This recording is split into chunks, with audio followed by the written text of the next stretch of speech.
Hello, this is John with Coins, RPGs, and more. And I'm here with another recommendation for a system that I've used personally in the past and have quite enjoyed. Today, the system we're going to talk about is Basic Fantasy Role-Playing Game, or BFRPG. This is written by Chris Gonerman.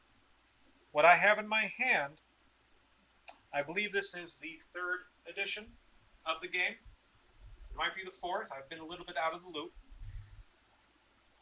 When I first got into the old school Renaissance scene, in fact, actually, before I even knew that there was an old school Renaissance, the concept of it, I was still playing 3.5 and buying all the supplements for it and thinking that I was the tops because I had all the things. But I bought this basic fantasy book on the first edition, and I had a copy printed out, I bought a spiral bound copy of it, and I started reading that, and I instantly fell in love with it. And I ran a game for some friends during my university years, and one of my friends actually really grabbed onto it and played. As far as I'm aware, he played it for years afterwards.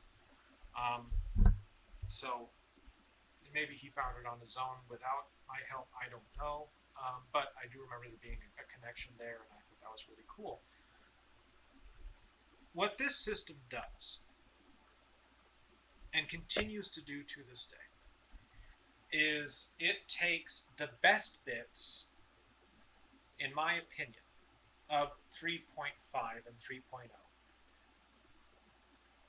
and uses them to run a very simplified, streamlined game. And by the best bits, I'm talking about ascending armor class, base attack bonuses that continue to go up in an expected manner, and generally keeping the numbers positive without having to look at a bunch of negative numbers and strange subsystems.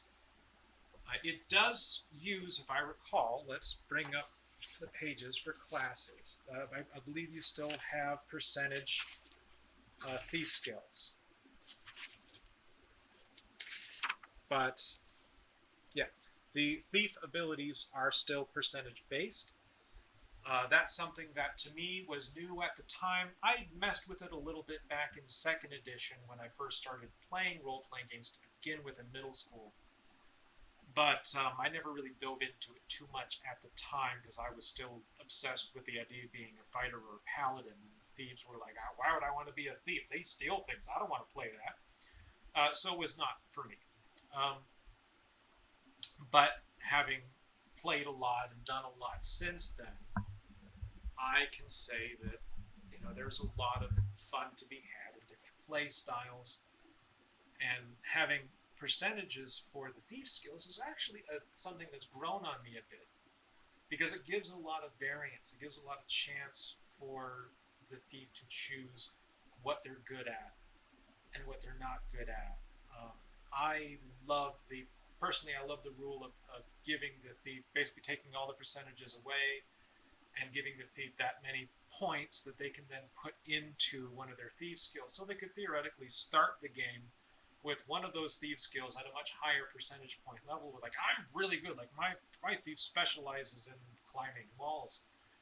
And that's great, but then they're going to be terrible at everything else until they gain more levels. And if you've been at, games that I've seen, that's a detriment. That's hyper specialization has never been really a good thing in a game. That's where people got into a lot of trouble in 3.0 and 3.5. They become so hyper specialized that they could not handle situations outside of that specialty as characters, and then the players would get mad.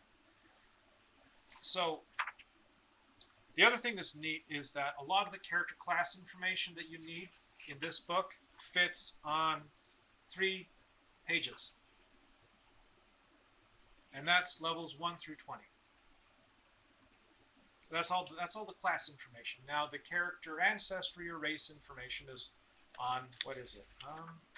2 pages of this book. So, big book. Lots of information in here. 2 pages for characters, race, or ancestry.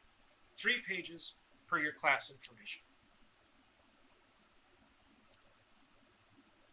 That blew my mind as a younger guy who was used to this idea of I need to collect all the things in order to have all the options because I need to have the best character ever and I need to study them. I went a bit overboard, as you might be able to imagine. This system and seeing it, playing it, is what started me on the mental reset that that continues to this day, and part of what helps me realize that RPGs and playing games with your friends, it's not about having a killer character. I mean, that's fun. That's a math game. You can play that math game on your own, but it's about the people at the table. And if you're not having fun with the people at the table, then the rules don't matter. But with this game, there was no need to argue about the rules. I didn't need to have my library of books with me in order to run a game or in order to explain why my character has an armor class that they have or has this special ability that I gave them, because I would always have the books to explain it, and I'd be pulling feats from 5 different books in order to get the best options I could possibly get. And it was cheesy as all heck. But then I would play, and I'd spend a lot of time explaining things.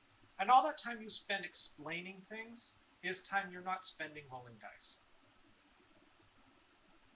That's one reason why I'm a big proponent of the old school Renaissance.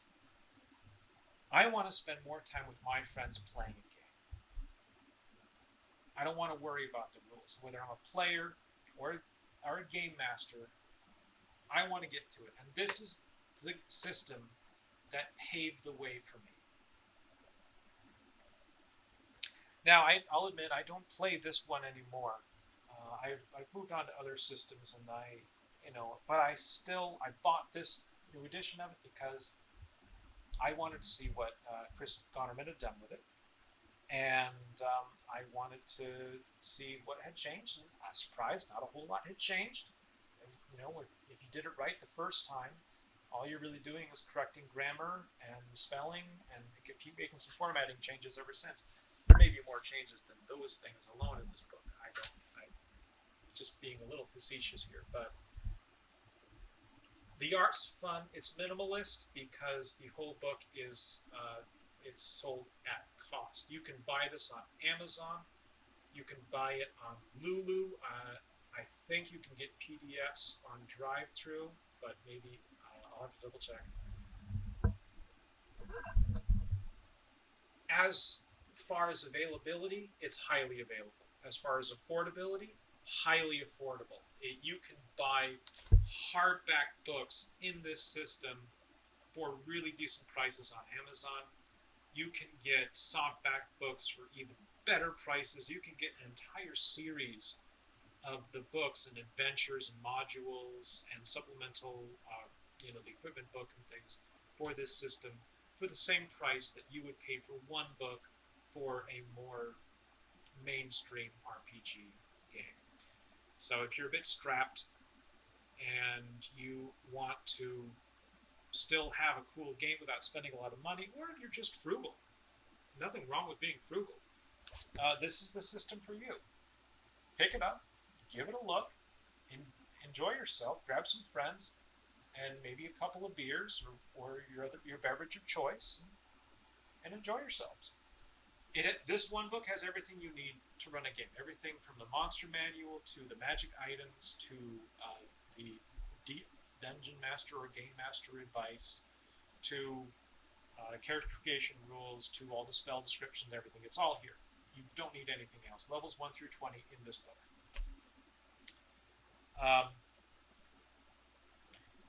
Now, as far as readability goes, this book gets a pretty high mark from me.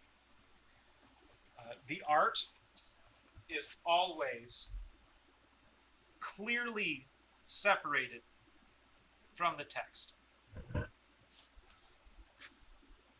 You're not going to be in a position reading this book where you're trying to figure out, where you're lost on the page because a piece of art got in the way. That won't happen. The text is clearly laid out. Black text on white paper. There's no back image. Everything is clearly defined by tables that have thick lines on them. And there's liberal use of bolding in the text in order to make sure that key terms will jump out at you. That's fantastic. There's not a whole lot of color. In fact, it's completely black and white inside the book, which is great, especially if you're someone who's colorblind and would have a hard time discerning if someone was trying to say, you know, use the text in the red box or the red text in the box over there to in this circumstance, and you don't understand what they're talking about. I've seen games do that, and it's a bit of a headache. This book is great for that. The text size is good. I can read it without needing a magnifier, just with my glasses. Everything is clean and crisp. It's primarily a dual column page, which I generally don't like, but because this is a full-size big book and the text is large enough, it's not a detriment for me, and so I don't think it'll be a detriment for you.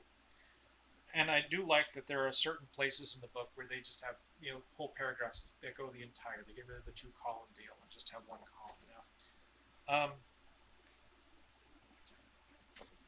That's the only thing that I would talk about as a potential negative, I guess, is,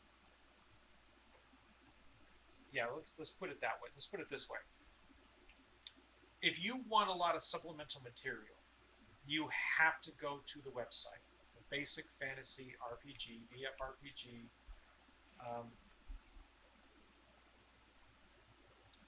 Basicfantasy.org is the website. If you want to be able to play like a druid or a ranger or a paladin or one of the other classes, you need to go to that website and download their supplements. And those supplements are only PDFs, which is great for people with a screen reader. I think they should be legible for a screen reader, but I haven't tried that. I haven't tested it myself because I haven't used them.